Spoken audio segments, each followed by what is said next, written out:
So, it's finally here. The interview with none other than the XRP community's very own attorney, Jeremy Hogan. And a massive thank you for him for being here today. But before we get into the interview, I want to just give all of the viewers at home a little bit of context. So, we recorded this interview somewhere around the last week of March, and I'm going to put a little arrow on where that would have been if you were looking at this on the charts.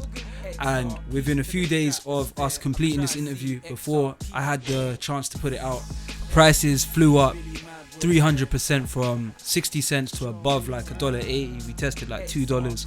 And my whole thing, and anyone that knows me will know this as well, is I regularly warn people against buying into these moves late.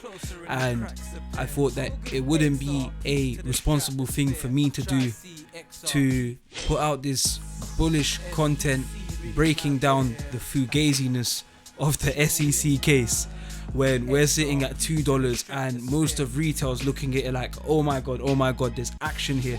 You see, once things start to happen, all of the blogs go crazy, all of the timeline goes crazy, everybody turns bullish after something bullish has happened. You understand?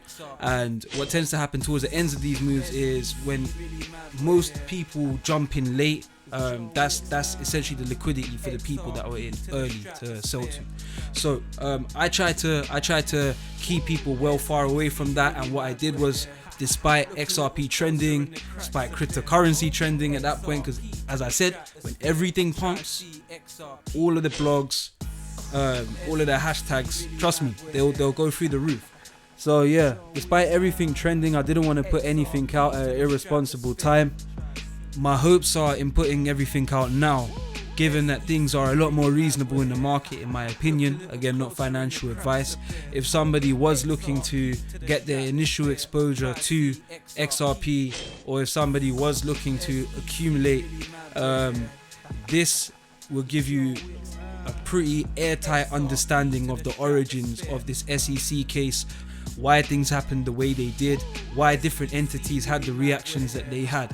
Okay, so no more waiting, let's go. Okay, so we're live and direct, we are rolling. A big thank you for attorney Jeremy Hogan for joining us today. Thanks for having me, John. I much appreciate it, and thanks for all your work. I know you put a lot of work and effort into compiling these questions. I just do this to help out the community, and anything you need, let me know and I will answer to the best of my ability. I do want you to know, though, that I am somehow holding one of these multicolored pens in my hand, and I don't know. That's so because we're long lost brothers, John. We're long lost brothers.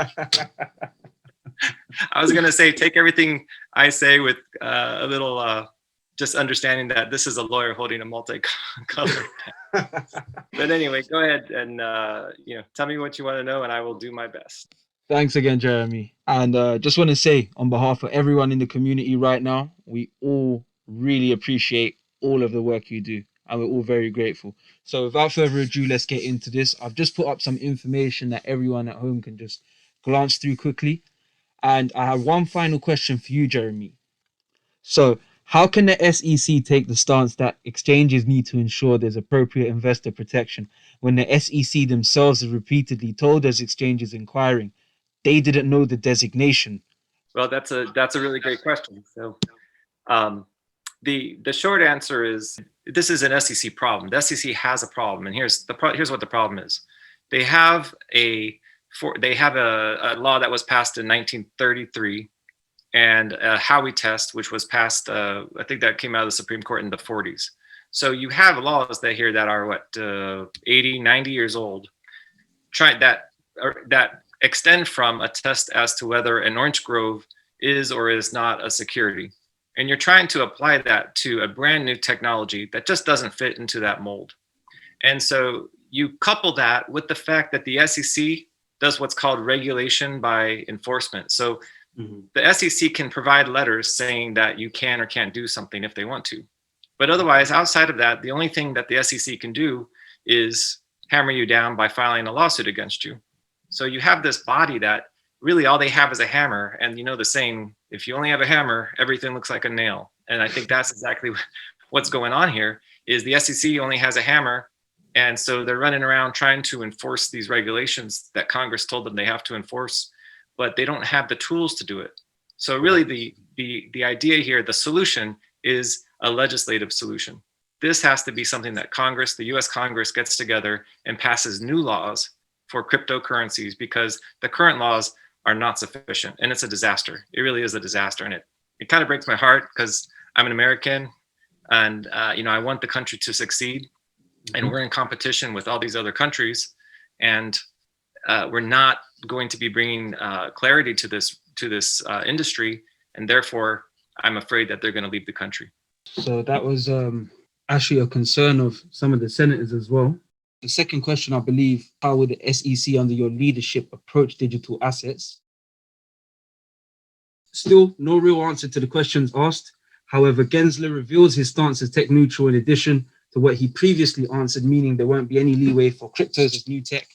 And that doesn't seem forward-thinking at all. The third question that the senators asked was, the SEC has a rep as a black hole for innovators. Do you agree we need to provide more legal clarity through lawmaking and no action letters to blockchain industry and digital assets? Jeremy Hogan's summary was, the question was about a hostile regulatory environment, potentially losing innovation overseas, to which Gensler provided no answer on how to help companies, just suppress them. It seems SEC under Gensler will follow his previous thinking and look to scare the markets into compliance. So, Jeremy, I had a question for you, if that's okay. And there's a few questions which allude to this as well. But what would be the implication of this on the other altcoins, such as Ether and the likes? Sure. So I've said this, I think, in a video a long time ago, but when I first really started digging into this SEC lawsuit against Ripple, the first thing that you do as a lawyer is you look at the past cases, because that's the way our legal system works. You look at past cases to give you the current law, right? That's, how we test was 80 years ago, and now we have new cases. And there was a couple cases where the SEC had sued kind of crypto businesses. And the last one was the Kick Interactive case. What I do is I look to past law in order to figure out where things are heading towards. And what I saw when I did that was I saw a kind of a progression that the SEC was making starting back in 2017. They started off really in 2017 with their first lawsuit against crypto companies. And they started off with these really small companies, and they kind of it seems like they've been working their way up the food chain ever since then. So Ripple is the first big one. The last one was Kick Interactive, which was kind of a smaller company, and they rolled over pretty quick, Kick Interactive. So this is really the first big lawsuit. Now, if this lawsuit goes well against Ripple, I think what you've done is you've opened up the floodgates for lawsuits against almost every single cryptocurrency out there. I mean, I don't know who would be exempt. Maybe Bitcoin, because who would you sue? I don't know. Yeah, exactly. And that's the first question. But definitely Ethereum would be in the crosshairs. I know that Hinman had made a statement previously about Ethereum no longer being a security, but I do not believe that would be binding on the SEC at this point. So at least that would probably be their position. So my fear is that if this lawsuit is successful and if Congress doesn't get involved, almost every single coin out there would be subject to a lawsuit and regulation. Scary stuff. Scary stuff. We start off with the scary questions, right? It gets better. Let's cover the SEC risk alert. And that was issued to investment advisors, broker dealers, and securities exchanges. So again, nothing in this risk alert is binding on the SEC. Does that make them Teflon, Jeremy? It kind of does, and it's frustrating. It must be frustrating to litigate against the SEC. Nothing they do binds them to anything. You can't hold their own words against them, but your words can be held against you. That's what they're doing right now with Brad and Chris. Look what you said in 2015. You said, oh, this is whatever you said back then, and we're going to use that against you. But nothing that we said could ever be used against us. It just doesn't. It doesn't seem fair. But look, John. That's what happens when you're litigating against the federal government. That's just the nature of the beast. Wow. Okay. So there you have it, guys, and thank you for breaking that down for us, Jeremy. So there was, lastly, one point that I wanted to speak on this SEC risk alert, and that was the SEC's investigations into whether they believe securities are being sold on exchanges. So exchanges need to get ready for some questions. Does that mean that it's scary times for the exchanges as well?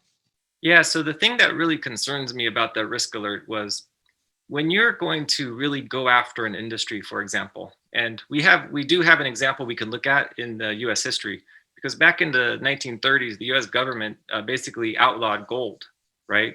And they took all the gold away. It's complicated why they wanted to do that, but they did it. Mm-hmm. And you didn't have like armed soldiers bursting into people's homes and running around pointing guns at them saying, do you have gold? Do you have gold?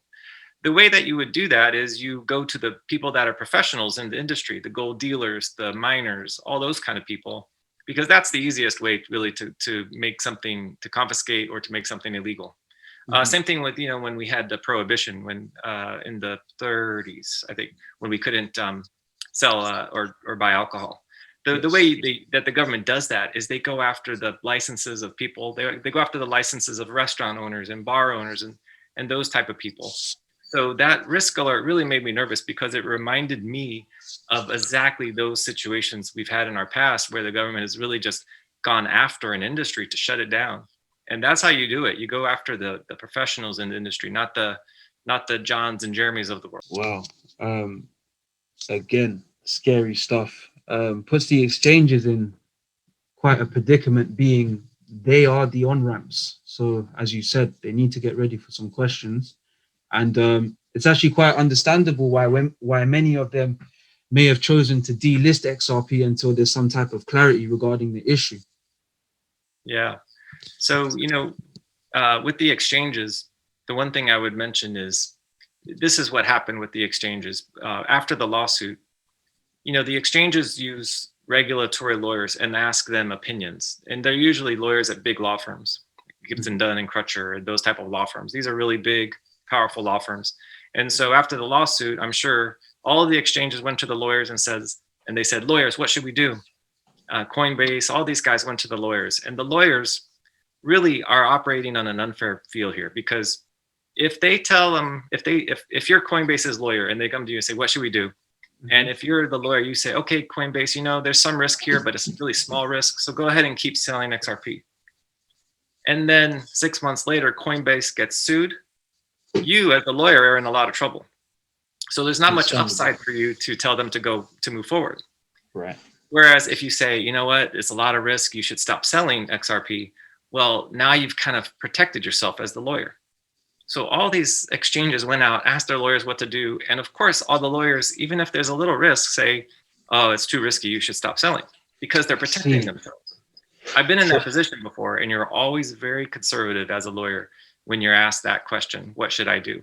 Because if you're right, if you're wrong and the person gets sued, now they're looking at you saying, you messed up, lawyer, you're in trouble, we're gonna sue you for malpractice. Whereas if you say don't do it and they follow your advice, the worst that happens is they lose money, but they can never come back and say you were legally wrong. So that's exactly what happened. The lawyers told them, oh, it's a risk here, and that's why all the exchanges delisted. I mean, there's been a lot of new information now. So, and I might be jumping too far ahead here, but when you have new information, there's a lot that's happened in the last 2 to 3 months, right? Since the lawsuit. Yes. So now is the time that these exchanges need to kind of go back to the lawyers and say, okay, well, now we have this, and this happened. The judge said this and this. We want to reevaluate our position and see if we should relist. And I think that's what needs to be happening right now. Thank you for that insight. So that should wrap up Gensler's responses in the hearing with the senators and the SEC risk alert. In the next segment, we're going to break down Brad Garlinghouse and Chris Larsen's motions to dismiss. As always, very grateful for Attorney Hogan for walking us through this. So our second topic that we're covering is the individual defendant's motion to dismiss. The defendant's arguments were that sales of XRP were not security sales, and the lawsuit against Ripple doesn't require the SEC to show that Ripple knew it was selling a security, but more so that the executives knew that they were acting illegally and selling securities. So Jeremy's summary on this was that a judge will drop all counts requiring knowledge of wrongdoing, and SEC allegations of aiding and abetting will be sunk. Is there anything you wanted to add to that, or have we covered? That's a great summary. That's a great summary, John. The SEC's case against Brad and Chris, the individual defendants, is much, much weaker than it is against Ripple. And you never know what a judge is going to do. I would not be surprised at all if the case against Brad and Chris is dismissed. And the main difference is this: if Ripple sells a security, it's guilty. I mean, it's violated the law. Yes. If Brad and Chris sold a security, they haven't necessarily violated the law. They have to have known that they were violating the law. So that's why all of these fair notice defenses get in there with Brad and Chris, because you get to basically tell the judge, look, even the SEC didn't really know that it was a security back at this time. And FinCEN was saying it was a security. I mean, it was a currency. So Yes. you get to bring all those things in and say, if the federal government didn't really know, how in the hell are Brad and Chris, CEOs of a company, supposed to know? And that's a really strong argument. That's going to be a hard one for the SEC to get around. So I really wouldn't be surprised if Brad and Chris get removed from this case. I mean, it's a high standard, a motion to dismiss. The individual defendants are going to have to prove. It's kind of a high bar to cross, but I think they're going to be able to do it. I could be wrong, but I'm really wrong. I believe you, by the way, because you haven't been so far. So the next argument that was made was a complex jurisdictional argument where SEC ended up amending its complaint to cover its initial failure to allege transactions occurred within the US. Okay, so one thing that I did want to ask you about was in the first video that you made about this, you say that you want to see the SEC reply before giving an opinion. So let's get into the SEC response to individual defendants' motion to dismiss. So just some context for everyone at home. Remember, the SEC must prove Garlinghouse and Larsen both knew what they were doing was legal. SEC's only hope is this. In 2012, 2 legal memos warned Larsen XRP could be seen as a security in certain circumstances and to contact the SEC. The SEC say Larsen did not heed this advice and in contrast sold the XRP in the same ways he was warned against. So Jeremy Hogan broke this down. He said, this is the best argument the SEC has to imply that Garlinghouse and Larsen knew they were acting illegally. A discovery battle is about to ensue over privileged documents, i.e. the memos themselves. And another great question was, how does the SEC even know of the confidential documents anyway? An observation I've had is looking at the mess we're in now. If Larsen was to approach SEC in 2012, how long would it have even taken the SEC to provide the clarity and guidance so Ripple could go back to business? Also, could it have been strategic for Ripple to deal with this matter down the road, as Ripple's case is much stronger today than it was in 2012? I think that's a great point. And, you know, the way these work, and it's really unfair, is when the SEC, what happens is the SEC begins an investigation of you. So at some point in 2000, I think it was 2018, the SEC began its investigation of Ripple.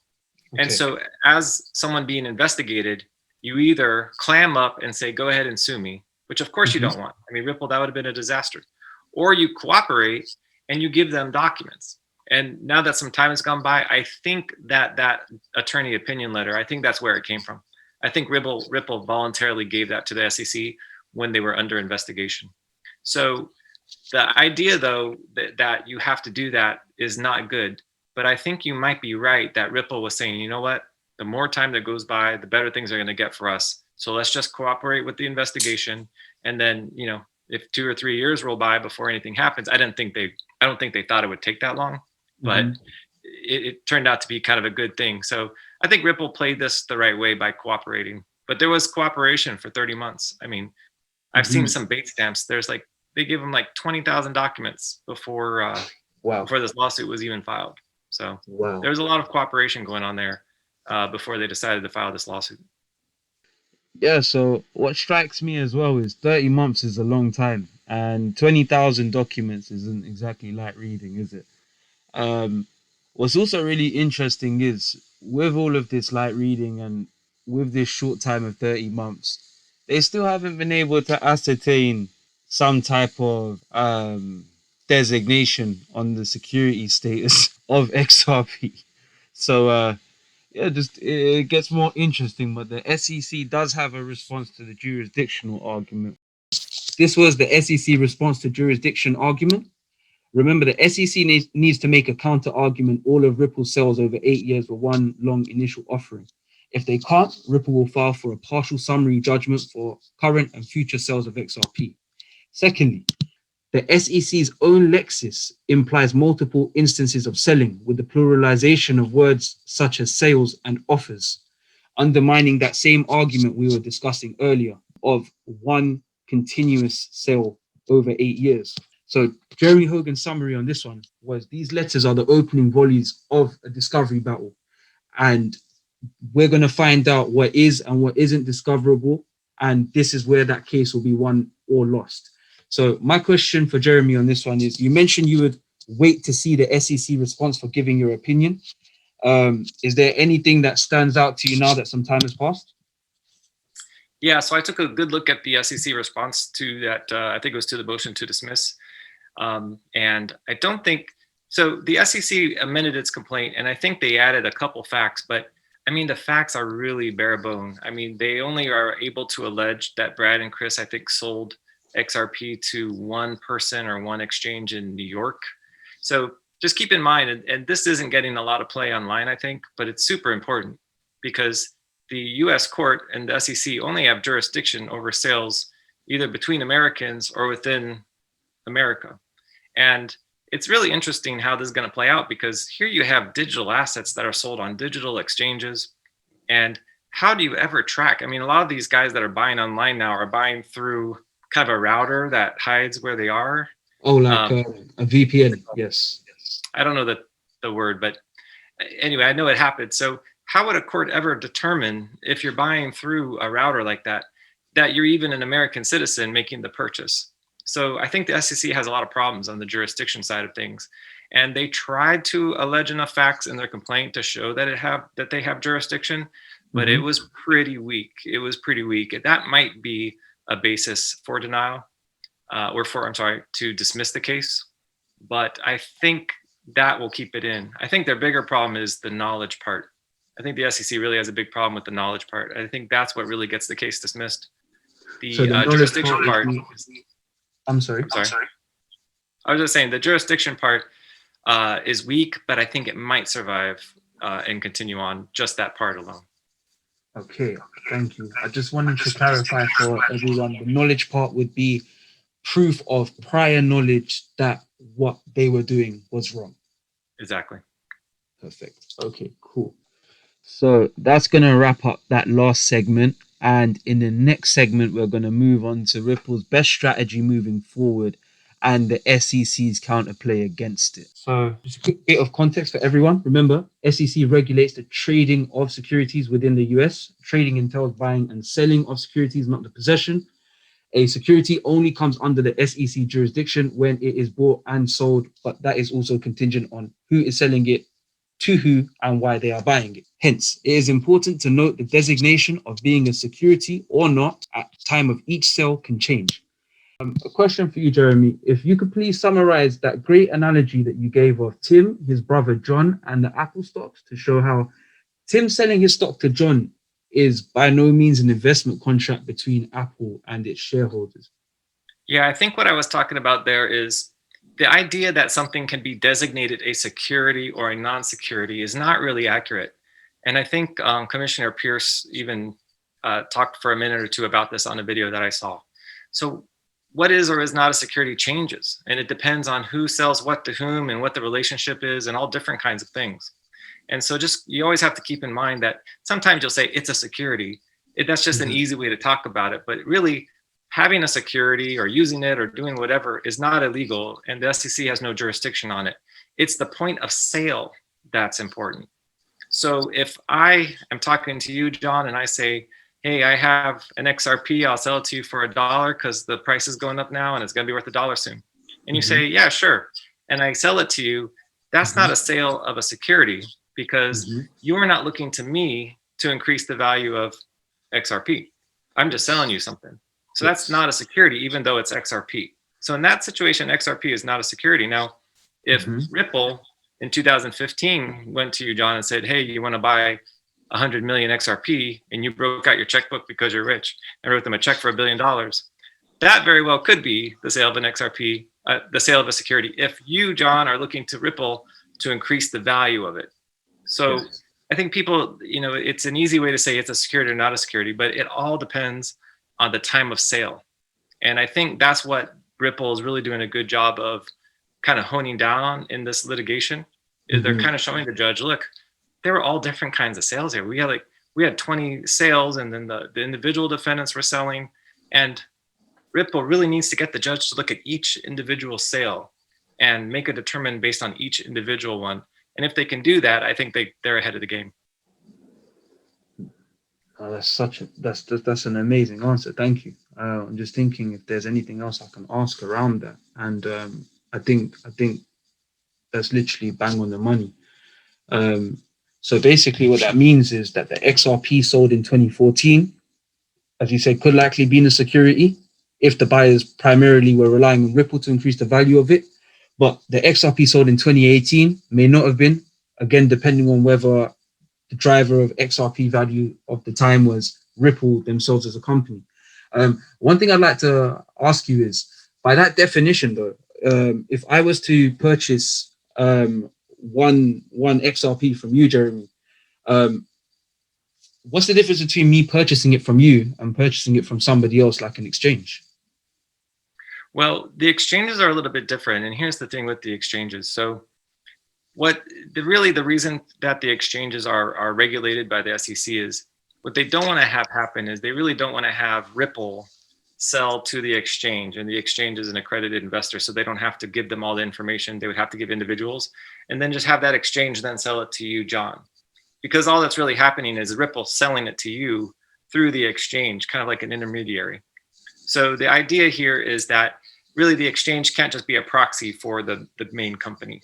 That's because really all you're doing is buying it from Ripple. And so from the SEC's point of view, when that happens, you should be given all the information and disclosures that a security company is required to give you.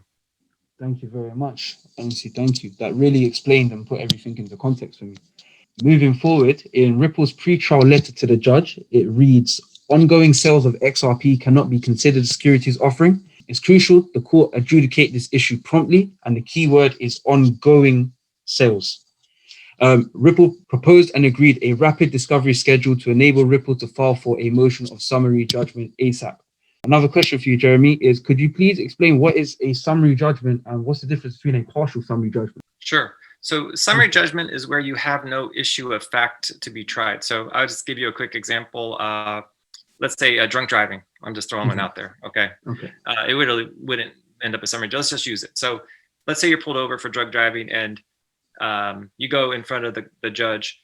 If there's an issue of fact, if the judge has to make a decision whether you were drunk or not, that's an issue of fact. That has to be tried to a jury, right? But if you don't even argue against the breathalyzer analysis, let's say you just agree to it, there's no issue to be heard by a jury. Really, it's just, you just apply the law to the alcohol level and decide whether you're guilty or not. So if you blew a 0.15 and the limit is a 0.1, then you're drunk as a matter of law. So now all the judge has to do is determine what the punishment is, right? So summary judgment is basically where there's no issue of fact. And usually in these cases, there's no issue of fact because you do all of the discovery. This is what was said. This is what was said. And with the Ripple case, there's probably not going to be an issue of fact that a jury needs to try. So it's going to be determined by the judge. So the Ripple case probably doesn't get to a jury. Now, Brad and Chris's cases are much different because you have that issue of knowledge. Did they have knowledge that what they did was wrong? They're going to deny it, and the SEC is going to say that they did have knowledge. Now you have an issue of fact. That case has to go to a jury. So that's why I think it's probable or possible that the Brad and Chris case gets to a jury. But the Ripple case will get decided at summary judgment by the judge. She'll review all the testimony. She'll review all the documents. She'll hear oral argument from the attorneys. And the judge will just say, okay, these facts are all deemed to be correct. Now, was this a sale of a security? And if so, what's going to happen? So that's summary judgment. Now, partial summary judgment is where the judge only determines one element or one part of the fact, right? And that's possible sometimes when you have a big case and you don't want to have it all heard at one time because it's going to take too long. So when I figured out that this is probably what Ripple was going to do, it was kind of a eureka moment for me because I was looking at it and I was like, they're going to move for partial summary judgment because they want to get the current sales stuff in front of the judge quicker than the old stuff. And it just kind of went off in my head like that, right before I did the video. And I was like, man, that's what they're going to do. And that's actually good news, because if you can get only the current sales and moving forward sales in front of the judge, you're in a much better position at Ripple.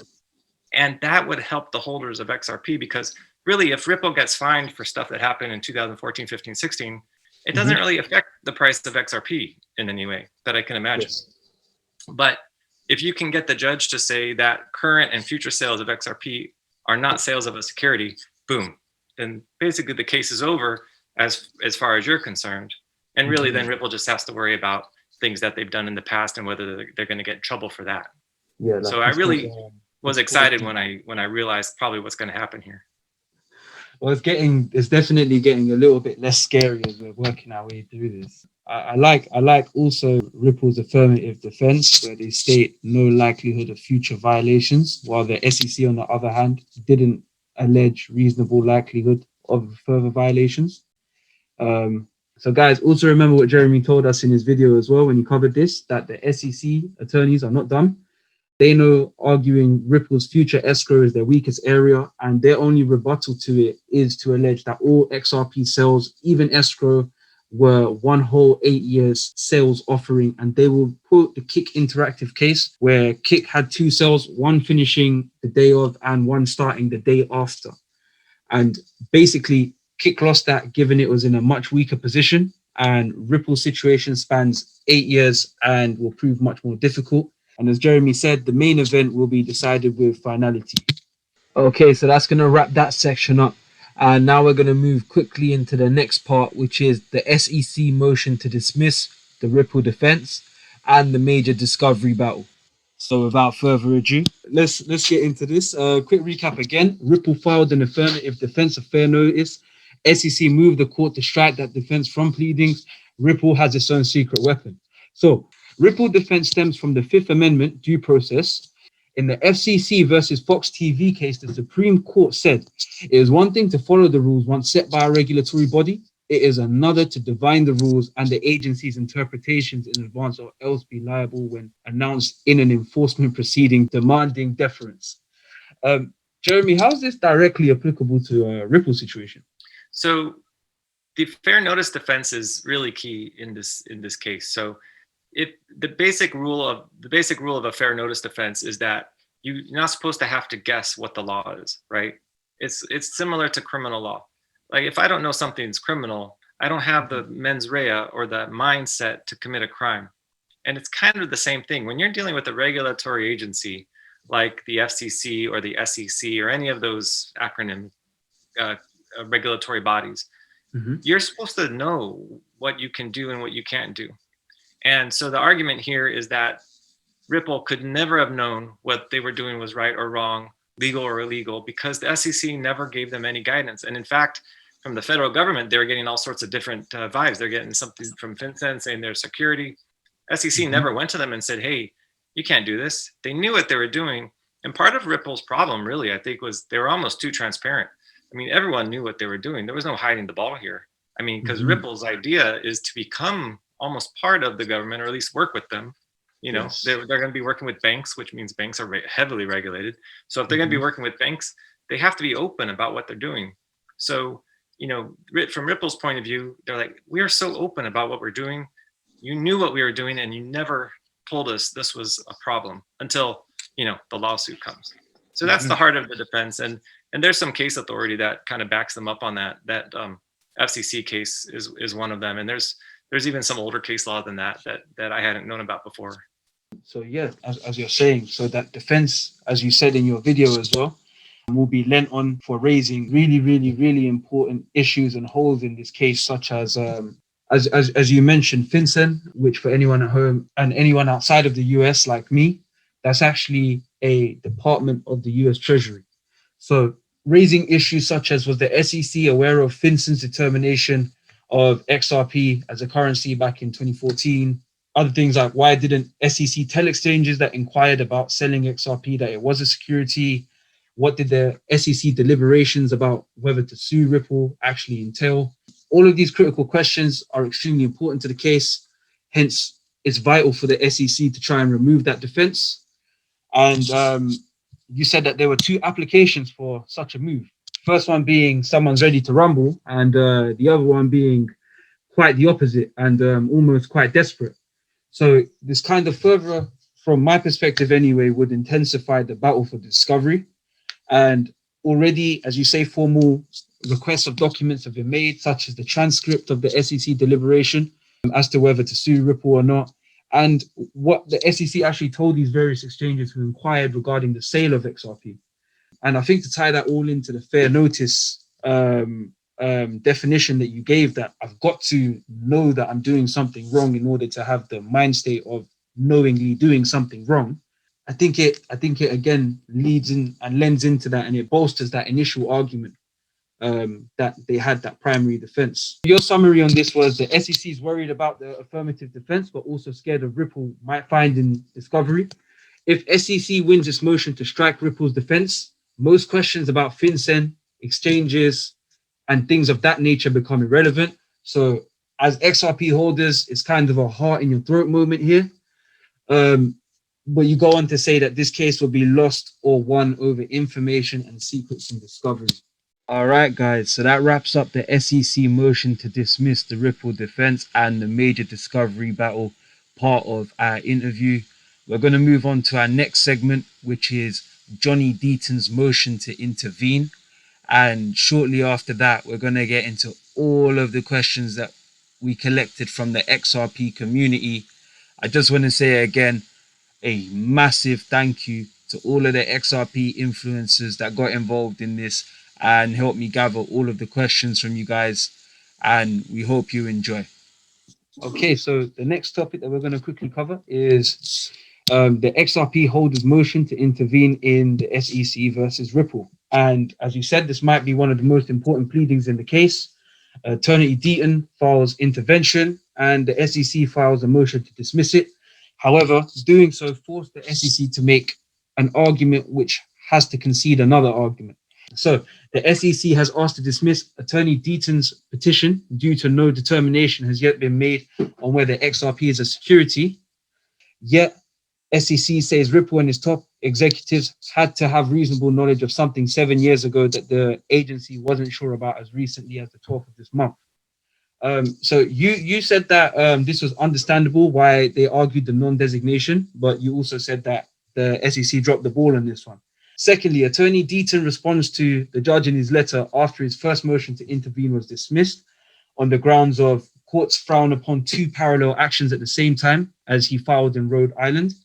Deaton says in his motion to dismiss, the SEC made clear this honorable court serves as the exclusive forum to hear all claims related to its complaint against Ripple and the digital asset XRP.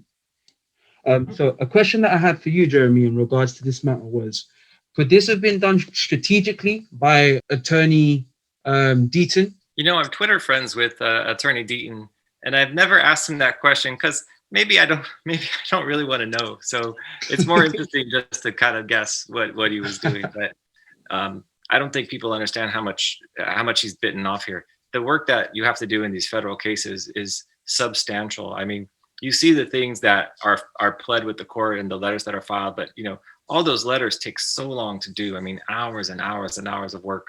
So that's the first thing that comes to mind. But I don't know if the writ of mandamus was a tactical decision or not. I haven't asked him, and it kind of doesn't matter because he got what he needed. Maybe later on, after he filed the writ, he decided, well, that's not really the best way to proceed. A motion to intervene is the best way to proceed. And he was able to take some pieces from the SEC's response in the writ of mandamus to help him out on his motion for intervention. I don't know if it was a tactical decision or not. What I do know is if I'm the SEC, I'm not too happy that I made that statement on the record that that it's not ripe for determination, because even the SEC, well, because there has been no legal determination as to whether XRP is a security or not. You know, sometimes I think their first argument, the SEC's first argument, was a winner already, and that was kind of their second argument. And so I think they didn't need to say that. I wouldn't have made that argument because you can win the battle and lose the war. So, I mean, for them to say that there's been no legal determination as to whether XRP is a security or not, I think was a kind of a tactical blunder on their part. And now John's using it in his new motion to intervene, which I think that's going to be really helpful for him. Yeah, and I think the reason why this is so important is because we can put our use cases forward and show the many different applications of XRP, and also really humanize the impact of all of this legislation and all of these allegations that have been flying around, and what it's done to just the average Joe, for example, and how it affects the average holder of XRP. Mm-hmm. I think that it's so important, and I think this is what I was saying in the videos, is because judges are people.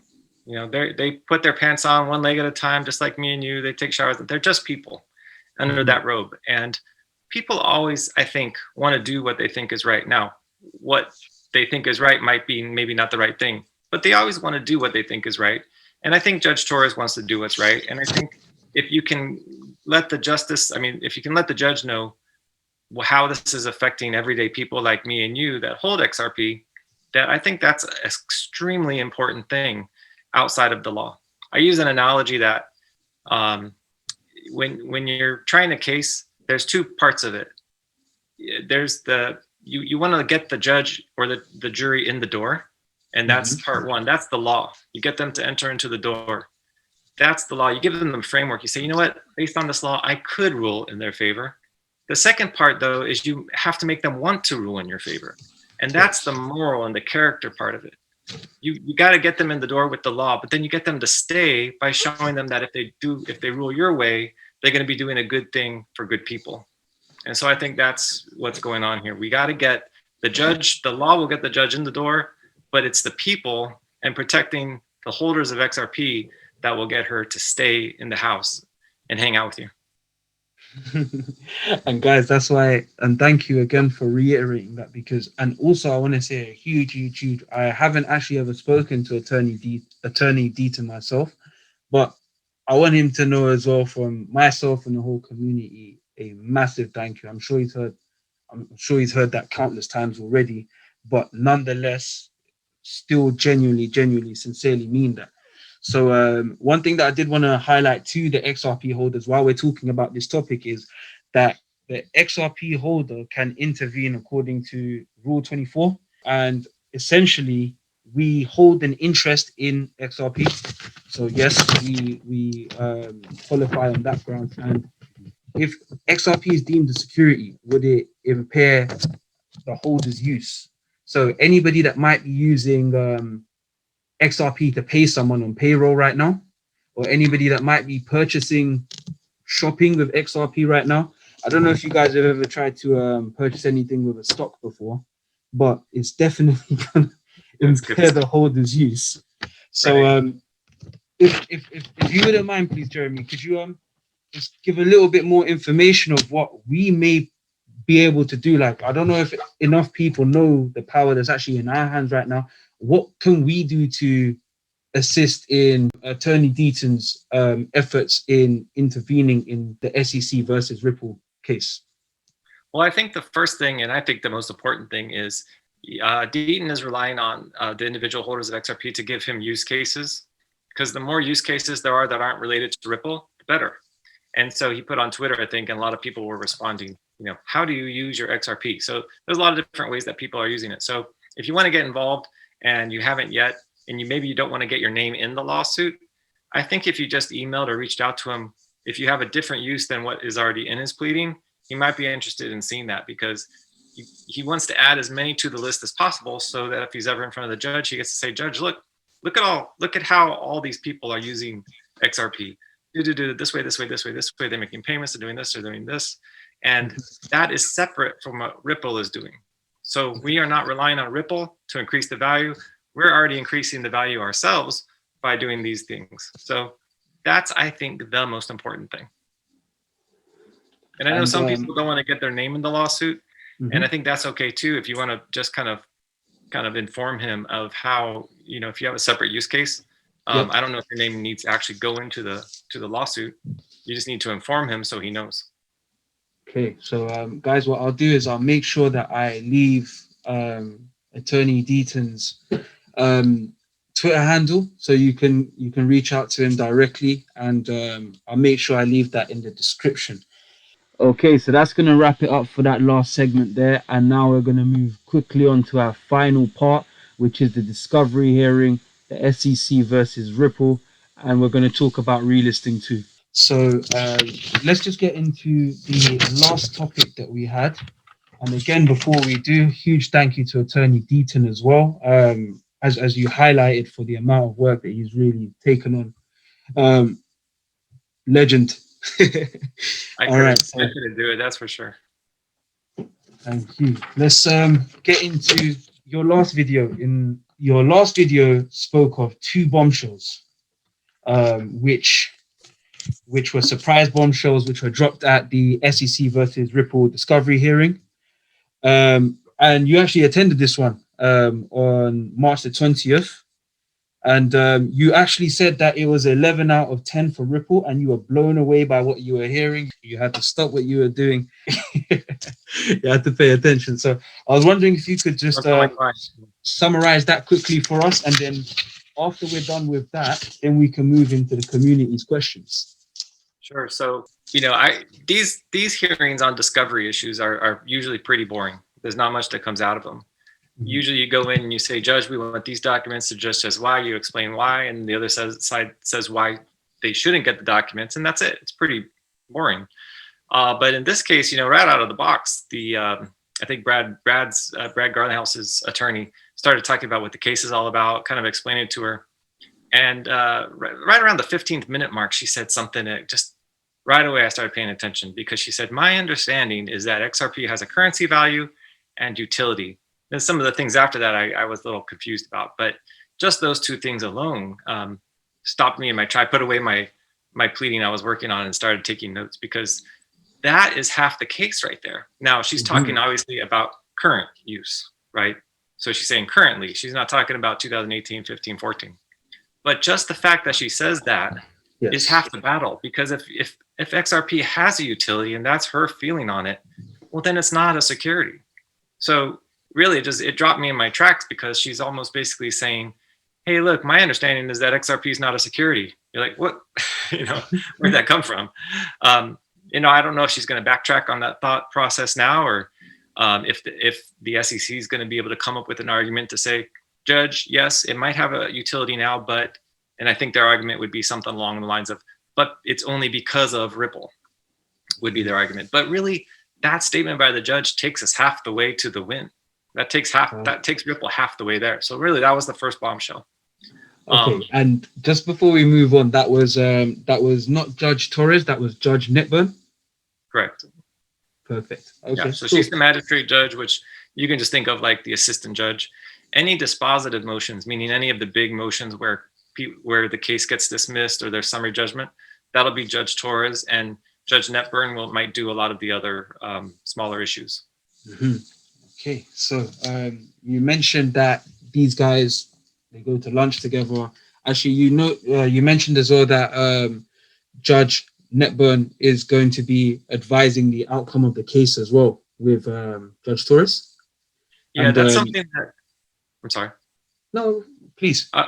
That's one thing that magistrate judges do. They sometimes have a better kind of grasp on the case than the judge.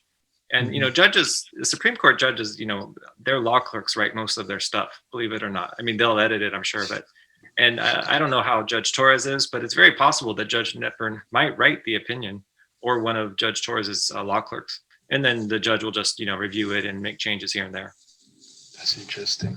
That is interesting. Okay, so that was our first bombshell. And that I mean, compared to where we started with the SEC risk alert, I was feeling a lot better already.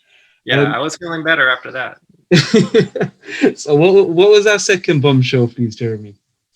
So the second one was where the judge kind of interrupted the SEC attorney and said, so what you're telling me is that everyone who spies and sells XRP out there in the world, every individual is buying and selling a security. And the SEC attorney said, no, Judge, that's not true.